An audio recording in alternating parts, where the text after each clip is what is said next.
সুন্দরবনে ঘুরতে আসা ২ পর্যটক সহ ৩ জন অপহৃত হয়েছে। অপহৃতদের মধ্যে একজন রিসোর্ট মালিক। সশস্ত্র বনদস্যু বাহিনী সুন্দরবনের চাঁদপাই রেঞ্জের ঢাংমারি এলাকার কেনুর খাল হতে তাদের অপহরণ করেছে। অপহৃত ২ পর্যটক রাজধানী ঢাকার বাসিন্দা বলে জানা গেছে। সুন্দরবনে পর্যটক অপহরণের ঘটনা স্মরণকালে এই প্রথম। অপহৃতদের উদ্ধারে থানা ও নৌপুলিশ এবং কোস্টগার্ড যৌথ অভিযান চালাচ্ছে। খুলনার দাকব থানার অফিসার ইনচার্জ মোহাম্মদ আতিকুর রহমান শনিবার রাতে এই তথ্য নিশ্চিত করেছেন।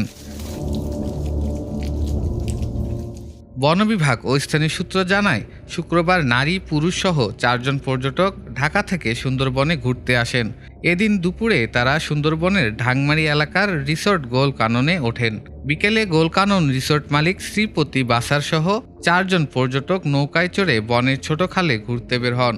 রিসোর্ট সংলগ্ন ওই খাল হতে নারীসহ ৫ জনকে তুলে নেয় সশস্ত্র দুষ্যরা। রাতে ২ নারী পর্যটককে রিসোর্টে ফিরিয়ে দেয় বনদস্যুরা। তবে রিসোর্ট মালিক ও ২ পুরুষ পর্যটককে জিম্মি করে রাখে। জিম্মি থাকা পর্যটকদের কাছে বনদস্যুরা মুক্তিপণ হিসাবে মোটা অঙ্কের টাকা দাবি করেছে। মুক্তিপণ দাবির বিষয়ে সত্যতা নিশ্চিত করেছেন রিসোর্ট মালিকের ছোট ভাই উত্তম বাসার। দাকব থানার ওসি মোহাম্মদ আতিকুর রহমান জানান, সুন্দরবনে অপহৃত রিসোর্ট মালিক ও ২ পর্যটককে উদ্ধারে থানা ও নৌপুলিশ এবং কোস্টগার্ড যৌথ অভিযান চালাচ্ছে।